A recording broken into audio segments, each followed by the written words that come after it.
Carl, thank you for joining me for the Courage Diaries. Thank you. So you are a fellow actor. That's how we know each other. But there's so much more underneath that, or above that, however we want to say that. You're also a musician, singer, songwriter, a writer.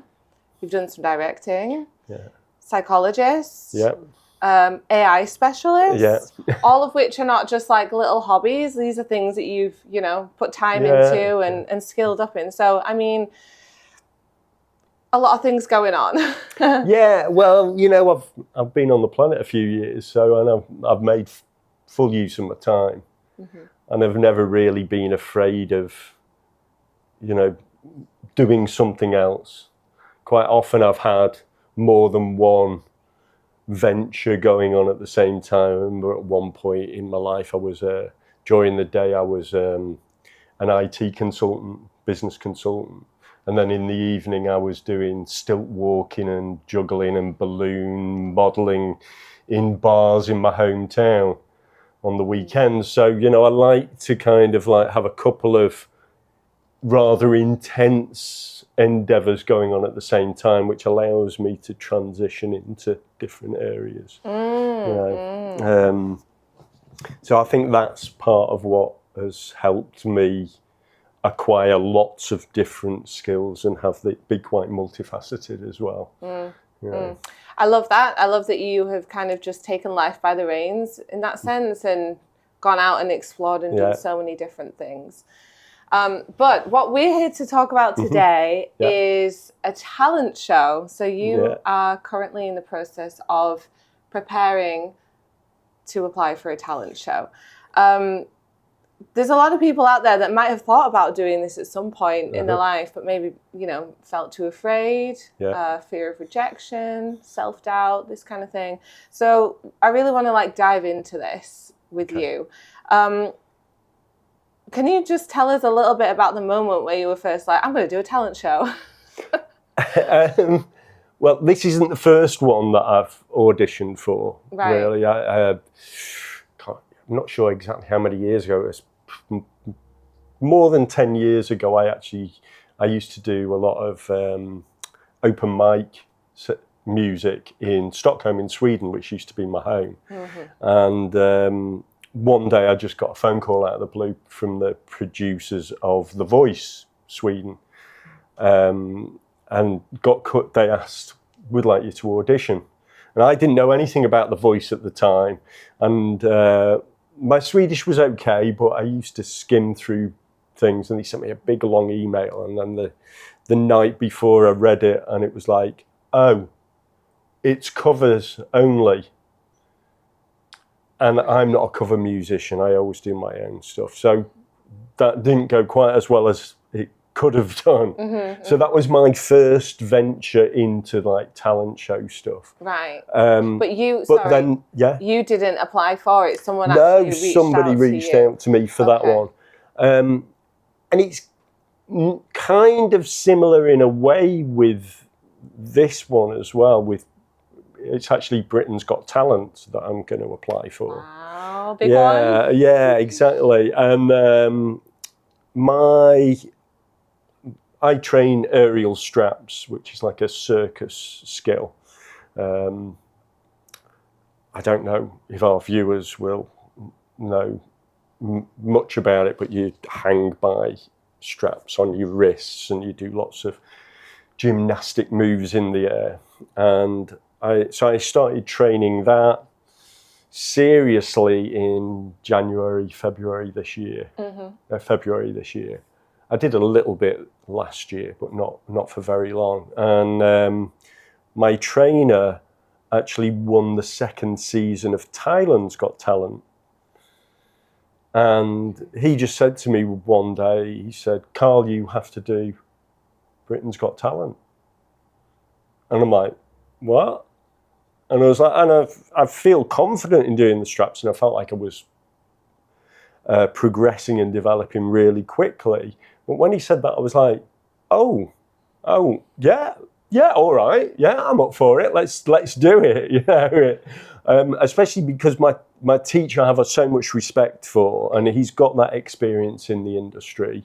He'd been asked to apply for Britain's Got Talent. He's sent other students of his to Thailand's Got Talent, and they've won. So I'm like, oh, he knows what he's talking about. Yeah. Once the idea had been, the seed had been sown about doing it, I start to think about it both consciously and unconsciously. And that culminated in me actually getting evidence and getting feedback that I'm on the right track. Which you can only get by doing. Right? Yeah. I think, you know, I think that's a very important point, actually, the fact that, you know, to getting feedback in any of the process of development is really important for showing you that you're in the right direction. You know, and whether that's, you know, you do something that works or you do something that doesn't work, it's all feedback for the process of that journey. Right, yeah. You know. Have you had this dream for a long time? Or was it really just someone kind of proposed the idea to you and you were like, yeah, fuck it, why not? or have you always kind of thought about doing something like this? Maybe when you were younger? I've not really like a talent show. Right. You know, I've done lots of crazy stuff and big challenges. You know, I've moved around the world a lot. I've taken on different jobs. You know, I've quit one career to just travel to Guatemala and live in the jungle and work with indigenous Guatemalans in a school. You know, and I like, even before that, I remember I was in Stockholm before that, and I had this idea of doing a juggle walk to Africa where I'd juggle the whole way to raise money, you know, and things like that. So I have these half crazy ideas that I'd think about doing, and I'd publicise and I'd ask people to help. And then they kind of fizzle out. Right. I think the difference with this is that I'm at a time in my life where I feel so supported by lots of different people. My life partner, my trainer, my friends, the type of life I have, all of these things have come together to support this venture. Right. I nearly said adventure, it's the same thing. To support and allow me to do this and allow me to commit to it. How important do you think support is to be able to go ahead and sort of like chase your goals and your dream life, let's say? Like if we were to look at a person who didn't have support for whatever reason and someone who does have support, I think it's extremely important from what I've experienced. I mean, I've you know, everybody says, oh, you've got to have belief in yourself.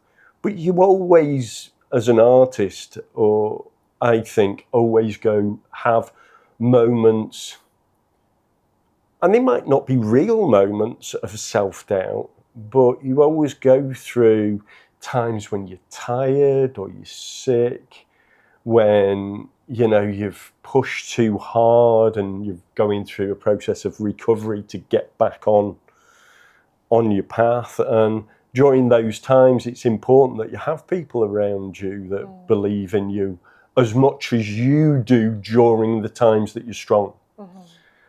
And yeah, so I think that's something I'm very lucky with right now. You know, I'm at a time in my life where I've got the time and the resources and the social resources to do what I'm trying to do. Has there been, because this all kind of started around January time, right? So it's been February, February, so yeah. It's so not that long. At least really. 6 months. Yeah.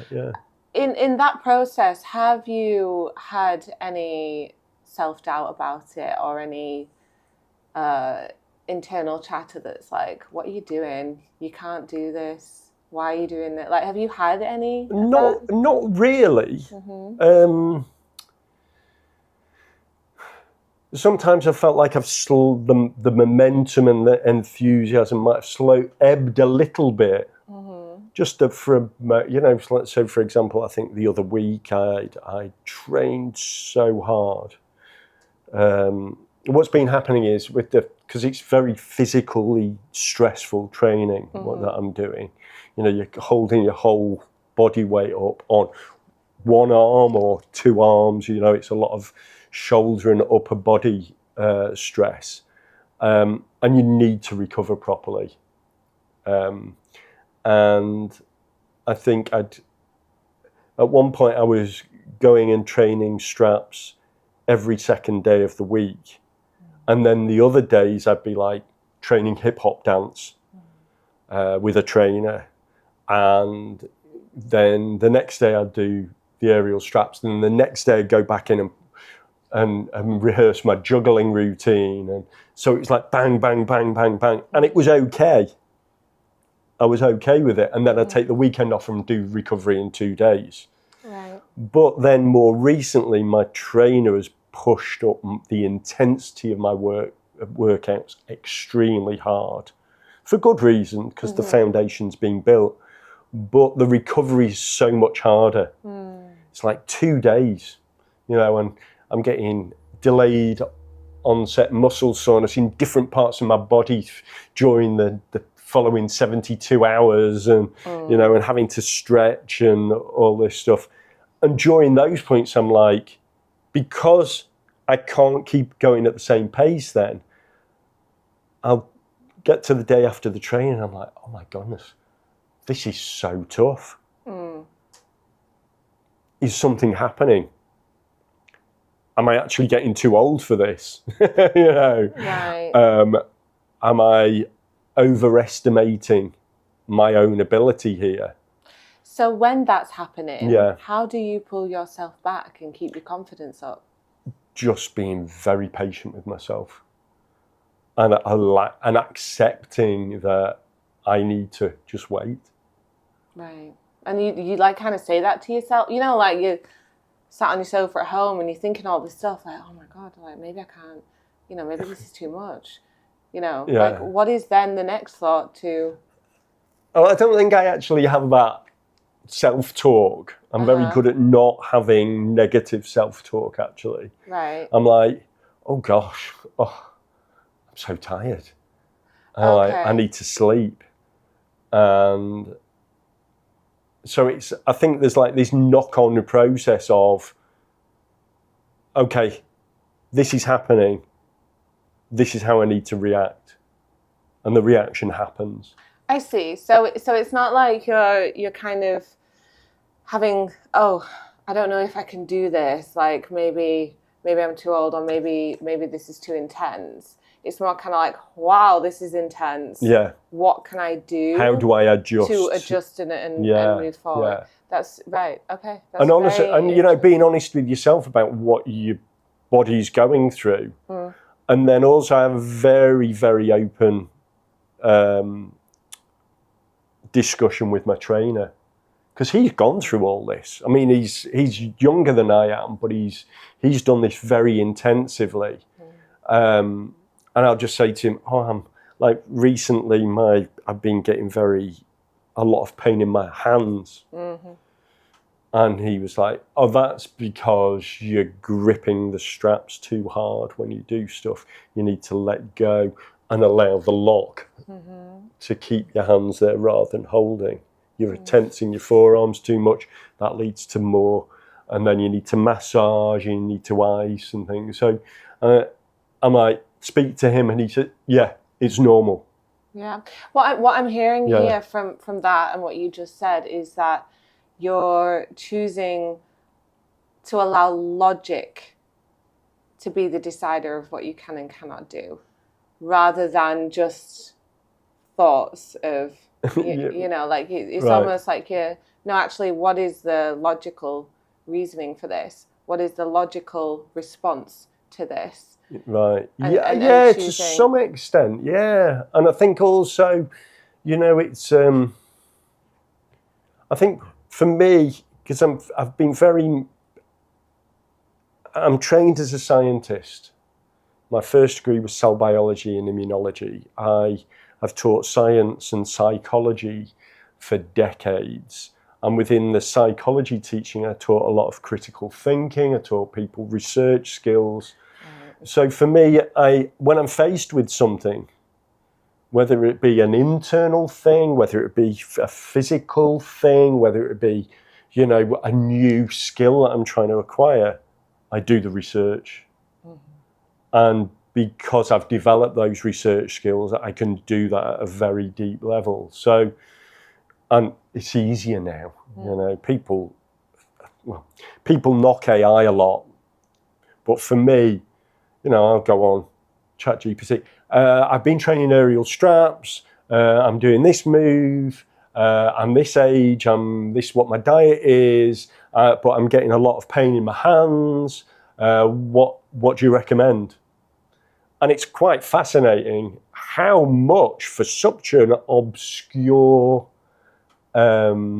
endeavour, the AIs will give me amazing feedback. But I then ask it in more details. Are you sure about that? What about this? Mm-hmm. And I question, and they get justification back about why icing my hands is a good point. So I'm not accepting the advice. I'm actually challenging it and digging deeper to a level that I can justify doing things. But this is very interesting, and it's not really what I was expecting from the conversation today, right. But super interesting for, because, you know, AI is like headlines everywhere at the minute, you know, it's a hot topic. For someone who really does struggle with self-doubt and imposter syndrome or something like this, I wonder how useful it would be if they don't have a support network or a support system to use AI as a support system, right? You know, like when they're sat at home, they're like, I hate my job. I really want to leave my job, but I'm too scared. Or I want to move country, but I'm really too scared. And they have that kind of like chat with AI. I wonder how useful AI could be for that. I think there's a flip side to it. And we've seen this already with AI use as a support system, is that unless you have a certain skill set yourself to be able to critically have a critical conversation. Sorry, let me put a critical interaction. I don't want to call it conversation because it's not human. It's, you know, it's representing information in a human way. I think unless you have enough of an education and a critical thinking mindset, giving yourself over to a tool that a big corporation has created has real dangers. And you're also sharing your soul sometimes, you know, with a corporation that, yeah, sure, it might have some positive, good goals, but at the end of the day, it's driven by shareholders that a lot of the time are greedy and egocentric and don't actually care about other people. It sounds like you haven't really had many fears come up through this process so far. A lot of people, or one of the most commonly highlighted, ranked fears is fear of rejection. Right. So, and this is obviously very much a thing when you're applying for, well, anything like a job or whatever, but a talent show, like that's what it's all about. You either get accepted or you get rejected. And on Britain's Got Talent, it's a boom, big red buzzer, isn't it? So it's a big rejection. Yeah, I think it's and a huge crowd. Yeah. So, what are your thoughts on that with your experience as you prepare for the show? Well, I kind of draw a lot on my acting experience. You know, going, you know, you go to castings or auditions for roles, and my mindset with it is that I go to these things as an opportunity to practice my art. Mm-hmm. And I feel that that's the same thing with any audition. I think, you know, you feel, sure, you can, rejection is one thing, that's all, it's very subjective. So you can be rejected because, oh, you don't really fit the show. You know, just like I can go to an audition or a casting and they're like, oh yeah, you're really good, but you don't have the look we want. And I've faced that before. I've gone into auditions before for roles and I've like, I rocked. You know, I did the perfect audition, but I didn't get the part. And I didn't get the part because the ensemble cast I wouldn't have fit with. Right.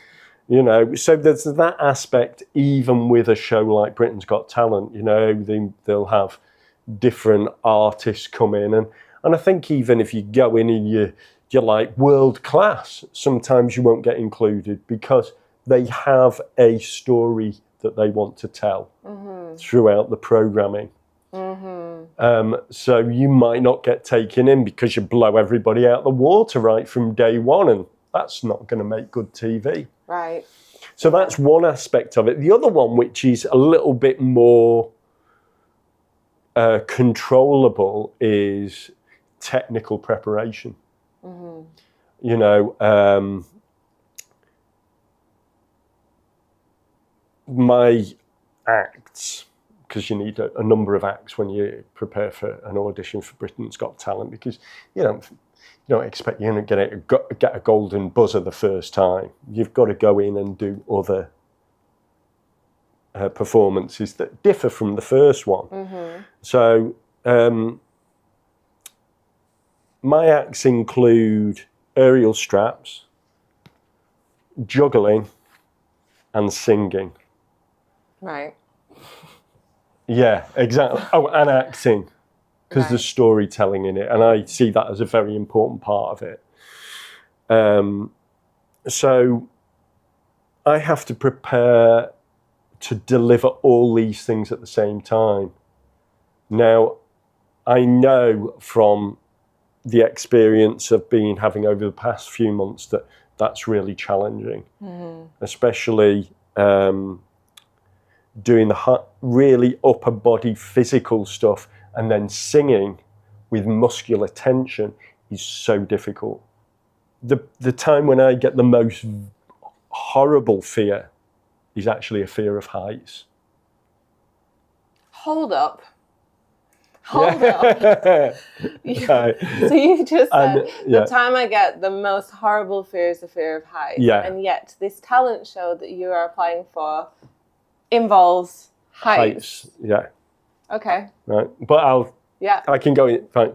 So when I get that fear of heights in very specific situations, it's so overwhelmingly strong. And it's painful. It's like, you know, and I think that is almost like a very instinctual fear. It's like, oh, I could die here. Right, yeah. Right, and it's like, okay, remove yourself from the situation. Aerial straps as a discipline is, you've got the artistic challenges, you've got the training and physical challenges, the strength challenges, the coordination challenges, the mobility challenges, and then you've got the emotional challenge, right? And you have to train all of them. And to separate them like that actually really helps for me. Because then I start to think, okay, there's an emotional challenge here. How can I systematically desensitize myself to this emotional challenge. What do you mean by that? Yeah, systematic desensitization. Okay.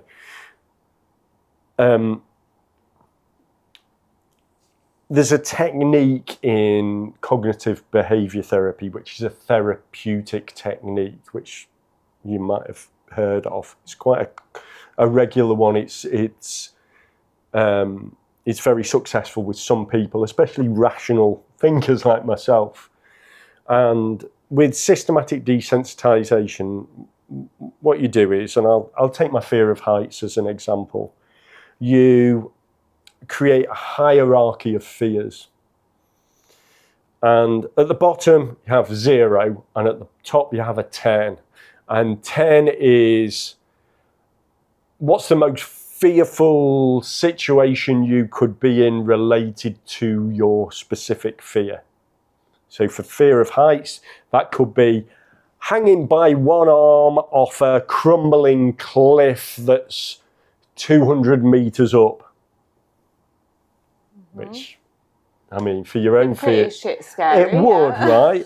Like, it's not a fear that I need to overcome, even, but it's right at number 10, right? Just to give a scale. At 0 is me sitting at home, having a cup of tea, watching the TV, not even thinking about cliffs. That's a 0, okay? Okay, I can think about 0, I can imagine it, I can experience it, and I'm relaxed. Yeah. Okay, what are the 1, 2, 3, 4, 5, 6, 7, 8, 9 steps in between there? Then once you've got the extreme ends of the scale, you create all of the other slots with the help of your therapist. But you can do this at home on your own, you know? And then what you do is you either, well, the best way of doing it is then you visualize each one of these steps, one after the other. So you start at 0, it's your safe space. You go, okay, what's 1? Okay, it's this. Okay, imagine it. Okay, what feedback is your body giving you about that imagined place or that imagined experience? Are you feeling more anxious? Yes. Okay. Do some self-calming. Do some self-calming until you feel fine. Okay, I've desensitized myself to the first step then. And it might take a while, right? Or it might be, oh no, number 1's okay. Yeah, all right, it's a bit scarier, but I don't feel anything. Okay, all right, well, then let's go to number 2. And then if you get to a point where it feels too much and the self-calming is too difficult, then you regress. Right, okay. Right? Until you calm again, and then you test the waters again. Right. So what you're doing is you're systematically using a system to go through these steps to remove your sensitivity or desensitize your fear. So if someone was at home and giving a presentation, that's super common, yeah, right? I've treated somebody with this actually. Right. Yeah. So let's say someone's got a presentation coming up that they have to do for work or whatever. Yeah. And they were to try and go through this themselves to try and get over those nerves or better manage, let's say. Yeah. They would go through each step of visualization. Yeah. Right. And kind of take it from that 0 to 10. Well, you don't need, usually people only need to go to about 7 or 8 to be prepared for a real life situation. The 8, 9, 10 are usually more extreme, but it gives you a perspective. Right, okay. But how would you break it down? Like, for example, if it was a presentation, what would be step number 1? Okay. Where do you? Now, you can also do this as well as visualizing it and imagining each step. You can actually do it in real life. So I used to, as a teacher, I used to help students with this. It's performance anxiety like this. Doing a presentation is a standard thing with many students. So what I'd say to them, I'd say, okay, you feel comfortable with, do you feel comfortable presenting to me, just me on your own? And they'd be like, no. No, not really. Okay. What about your friend? Your best friend? Yeah. Okay, what about with your best friend in this classroom? Without anybody else here, nobody's going to interrupt you. Yeah, okay, right, we've got a step there. Right. Okay, what would be slightly more challenging for you? Oh, if Johnny was in the room as well. All right, well, let's do the first one and then let's get Johnny to come in the room. Right, okay, I see. So you find the first kind of smaller thing that triggers an emotion of fear or anxiety, and then maybe the next one, and then you work on that step, and then once you're comfortable with that, okay, I can do it with my friend now, it's fine. Yeah. Bring in Johnny, and now you're going to visualize yourself doing it, and then you kind of go, okay. And then eventually you're like, okay, right. You know, some students I find just didn't want to present to me, right? Or there were certain people in the class that they thought they might be bullied by. Fear of rejection. Yeah, fear of rejection. And then eventually you get to a point where they just wouldn't give a damn who was there. Yeah. And you go from that, and they do a presentation in class and they say, right, now you're ready to do a presentation to the whole school. This is so transferable as well. This is a really awesome thing to have in your toolkit, I think, because I'm just thinking like auditions. Oh, yeah. For actors. Yeah. Right? A lot of actors struggle with auditions. And I'm just thinking like, okay, well, if you've got enough time, if you have that luxury to prepare for an audition, this could be a really lovely thing to have in your toolkit to go through that kind of, or an interview for a new job. Yeah. So many things where you can. And I think the thing with it is as well, the more you've done it, and you do, the best thing to use this, the best time to use this is when it's not the most challenging. Right. So you don't go, oh, I've got a presentation next week, I need to practice systematic desensitization in the next 7 days. No, do it now. Oh, I see. Months before you ever need to do it, and then you can refresh it later. So it's like you're training. Yeah. So that when you come to that moment, you just put it into action. How I applied this in the gym, in the studio with the roll downs, was I actually started to practice the roll ups first, because I didn't have as much fear of it. So you practiced it physically, step by step. Yeah. But in the process of doing that, you were also doing it mentally. Thinking, okay, what's the best approach to training this physically so that I'm overcoming the mental challenges as well, the emotional challenges. Hand in hand, That's another thing that you can combine with this kind of training is don't overexpose yourself because you re-traumatize yourself. I was going to say, so you're not forcing yourself. You're not like, nope, I've got to be strong. You're like, okay, we've done a little bit. Let's come back tomorrow. And you get used to it. I like that approach. Yeah. So, but then I find combined with that is this thing called spaced repetition as well, which is a memory technique.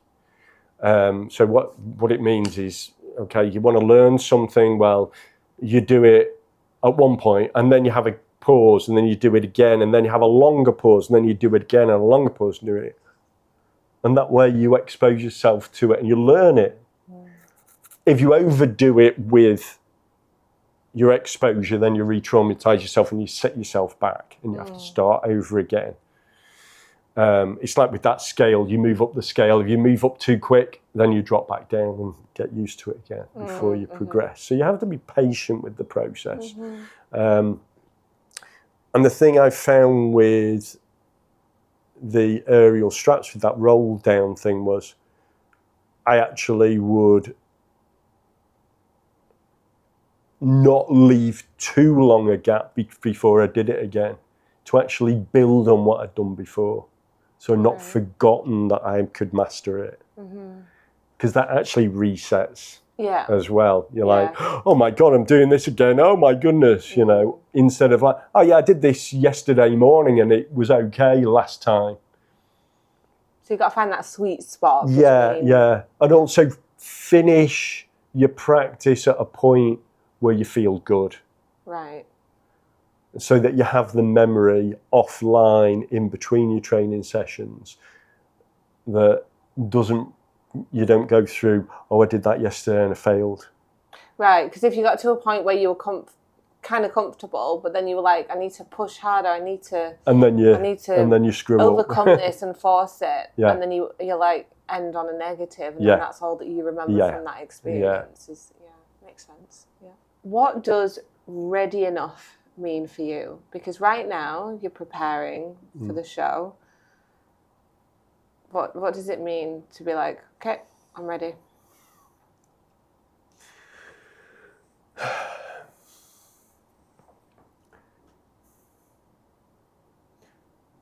For me, it means I have performed my acts successfully in front of an audience. And what does successfully mean?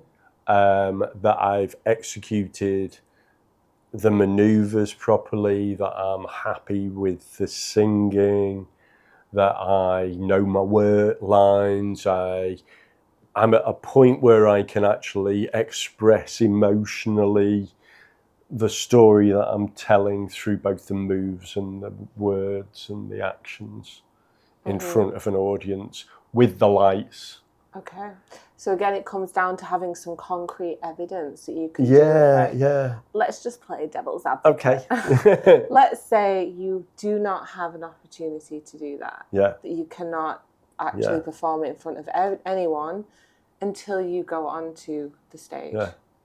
If you don't have the opportunity to train with an audience, you create your own internal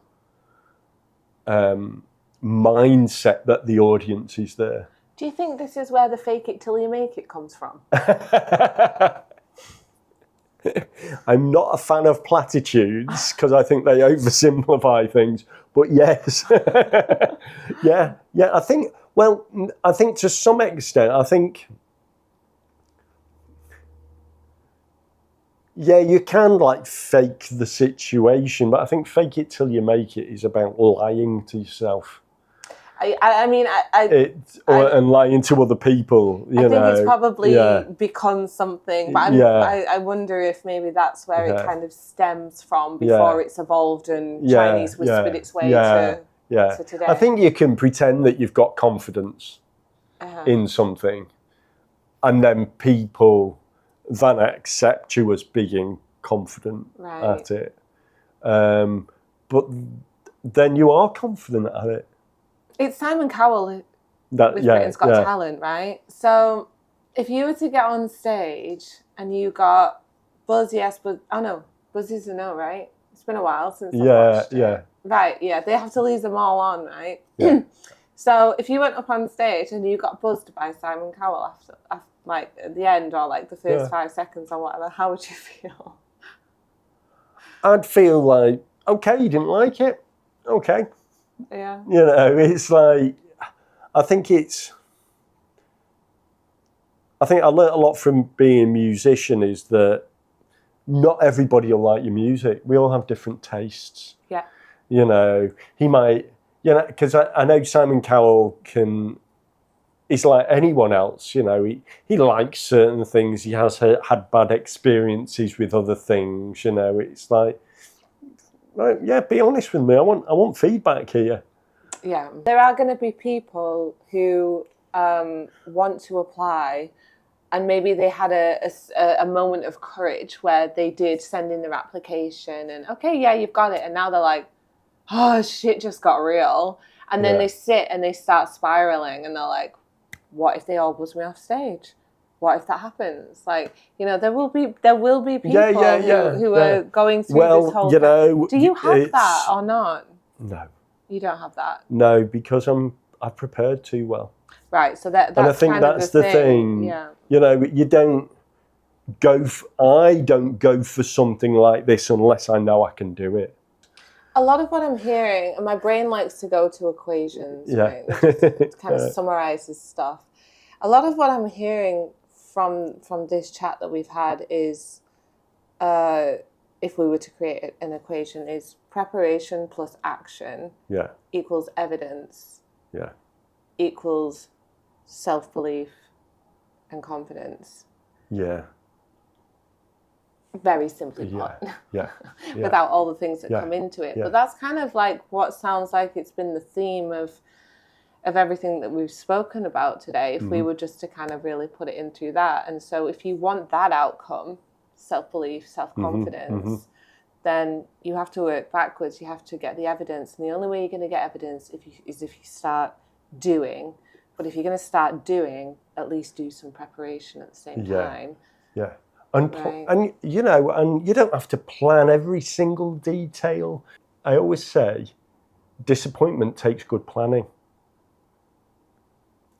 because you're like, oh, if this happens, I'm going to feel like this. If this happens, I'm going to feel like this. You know, if this happens, I'm going to feel like this. If it doesn't happen, I'm going to feel like this. It's like, it's kind of Buddhist in a way. You don't hold too tightly onto these dreams, because you never know what's going to come up in this miracle that's every day of life, you know. It's just, you know, go for it, but accept the process is the beautiful thing, not the end destination. Yeah.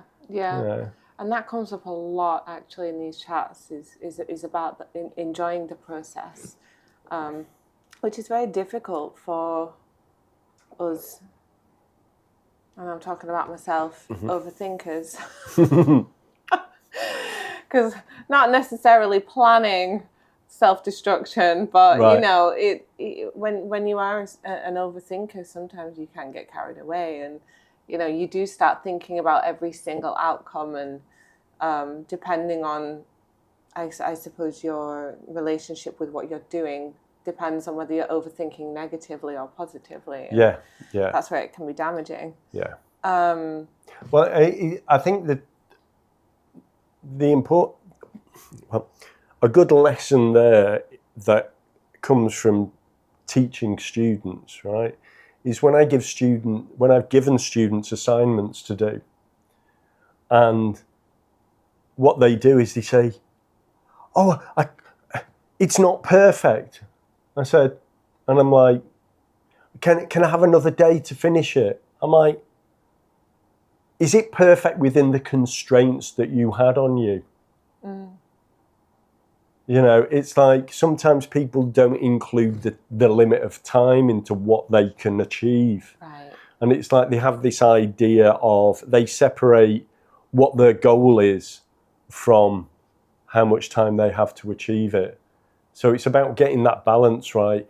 You know, it's like, I could spend some more time on this and make it even more beautiful, but I don't have the time, so it's beautiful enough. I'm curious to know, what does the word courage mean to you personally?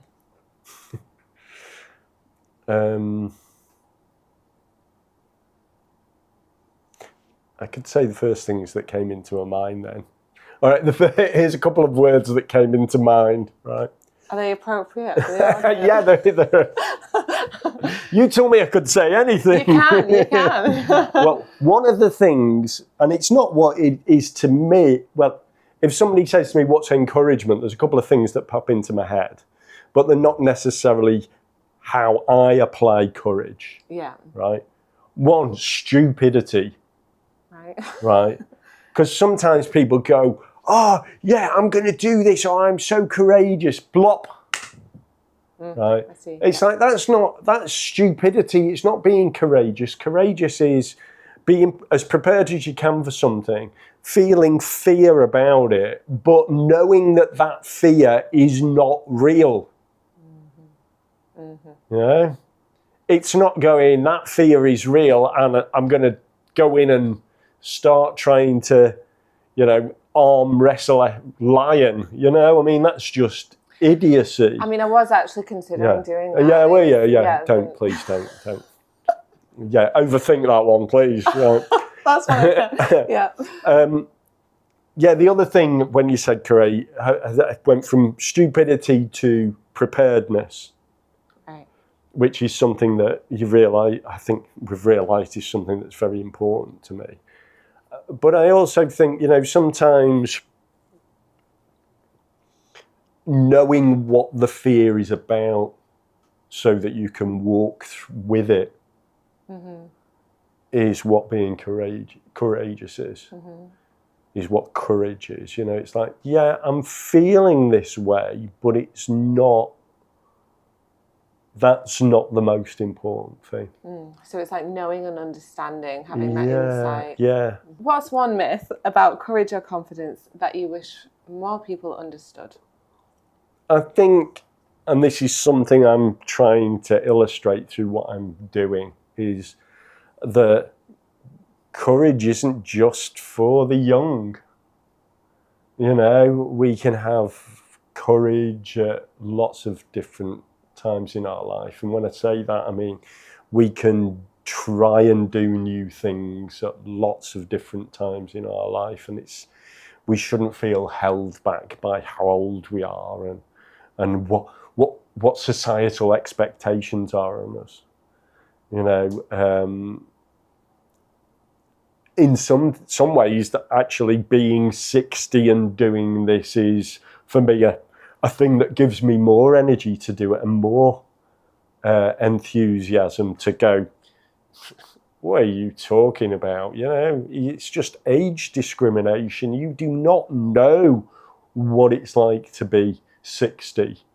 You know, you don't know what the potential is, and you're going to be restricting yourself when you get older. By the mentality you've developed when you were younger about people that are older. We're fed so many stereotypes by media about things like courage, and I think I like the Courage Diaries because it has the courage to challenge this, you know, and show that it doesn't matter who you are, you can take on challenges, you know. Yeah, love that. Thank you. How do you hope that your story, even before stepping on stage, so just the process and everything, might help others to take their own step, take their own leap of faith, let's say?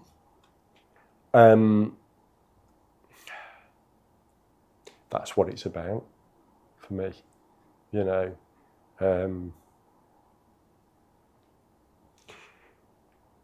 Inspiring others and showing them the opportunity that they have to make the most of it every moment of their life is like what drives me in this. And I'm already, you know, I'm already posting things about it and doing things. And you know, I had an ex-colleague got in touch with me the other day from India, of all places, and said, Carl, I just want to say I'm a big fan of yours and you're inspiring me as an older woman to actually start my fitness journey again. Wow. You know, and you know, that kind of that's what makes me feel good about it. You know, I think one of the things that I find a lot with how open I am about myself online and in social media and everything is that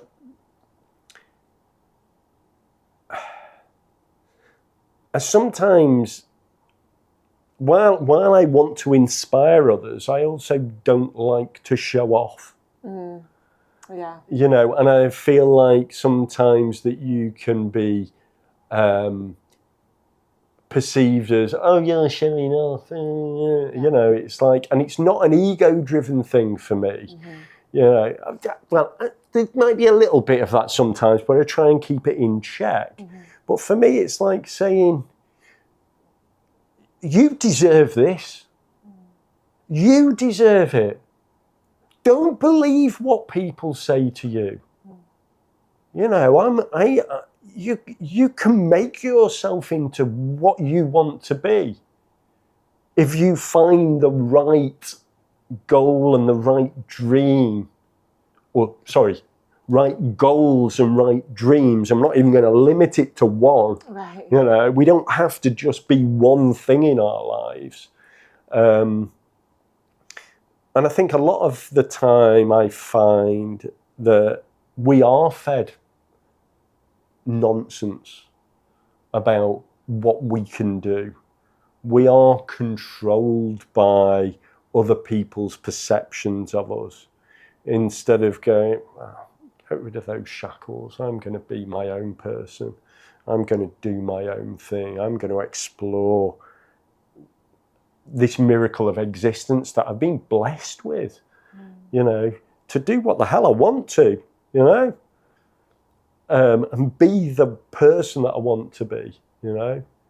And that's not just, you know, about, you know, I see a lot of people, they think about, you know, their ambitions and their achievements in very much financial and acquisitional ways. And that's not what it is for me.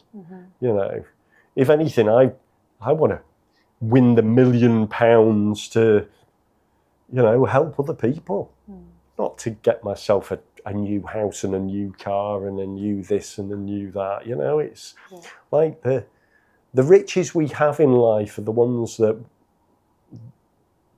change us and that build ourselves and that we carry with us forever, you know. It's all this other stuff is just stupid trappings, you know. Yeah. And I'm quite spiritual about the whole thing, really. Yeah, you know? yeah. And this, you doing this process and then putting it out there for everyone to kind of watch and follow along is hopefully inspiring. Yeah. I'm like going, you're not in a cage. You're in a cage of your own making, you know. You know, I think sometimes, if you ever seen that thing where they have an elephant that's got her tied around one of the legs and there's a stake in the ground, right? And they think they can't pull it out. They can pull it out. They are strong enough, you know. Kind of, yes, talking about you applying for the talent show, but just with the idea of trying to do something new in general, how would your life feel different if you didn't try compared to if you do, even if you do it imperfectly? Okay, well, my personality type is very much, I'm quite extroverted. So I have that need for new experience. I'm open. I am very high on the trait of open to new experiences. So I think it would feel quite boring. I think, you know, I'm driven to do new things. That's part of a need of mine because of my personality type. And how do you think doing new things and allowing yourself to do new things and being open to living in this way has shaped your life? Oh, it's made it wonderful. It's just, you know, I appreciate life as a miracle, really, you know? It's like, and not just the special bits of it, just like all of it, you know? Just like, yeah, and I think that's kind of important, is not everyone needs to live the life that I live to have the best life for them.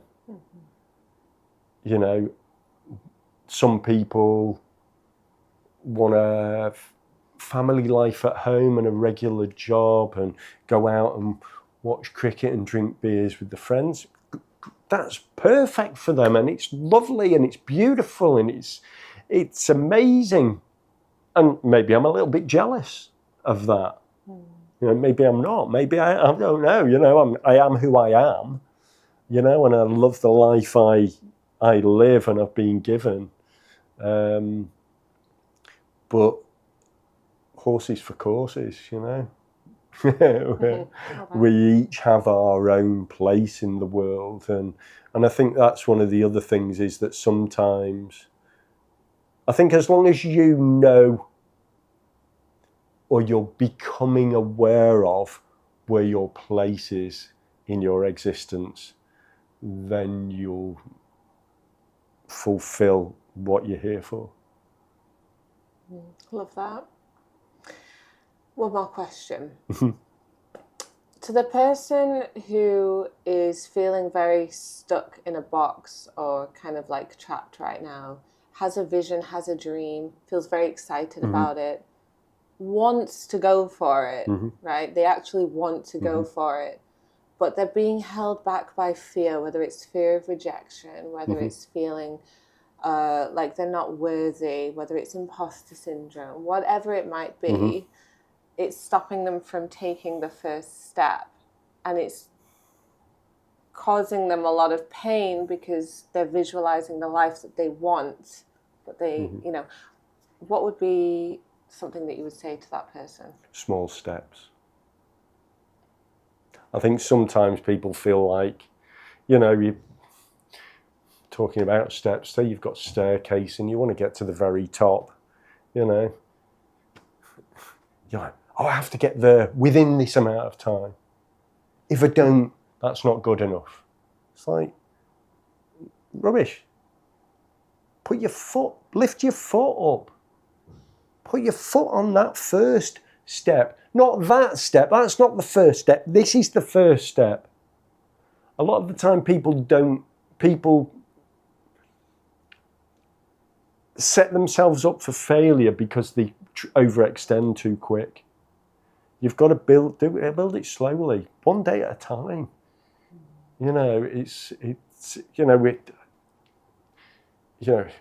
Like Alcoholics Anonymous and all these other things, they talk about one day at a time. It's like about making small changes. And you can fall back. You just keep going. The next day you take another small step, and restructure your life. If you want to, I spent a couple of years, when I was in Guatemala, I did a lot of online research, had a lot of time to do online research, and while I was doing the community work there, and I did a lot of research into habit change and formation, which is something about how you progress through development. And one of the things that I found was like the most important thing in making change was changing your own environment. So if you want to create a new habit in your life, the best time to do it is when there's a change in what's outside you. And as you develop your habits and you slowly let these micro changes influence you, then they'll build on each other.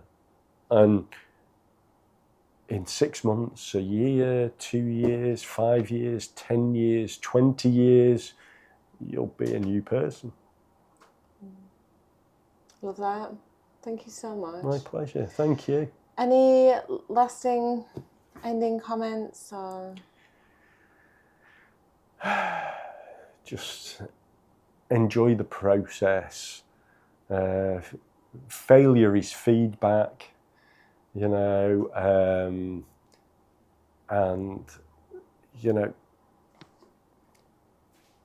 ask for help.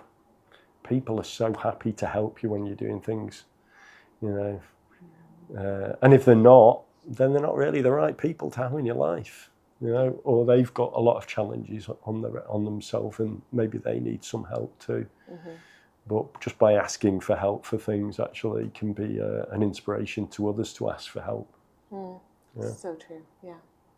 Thank you so much, Carl. We've covered so much, and we could Thank probably you. go on for a I'm very sure long we time, could. but we'll stop it there. Yeah, So. thank you. I think Thank you. it's been a pleasure, and thank you for inviting me on. Thanks. Come cap, as they say.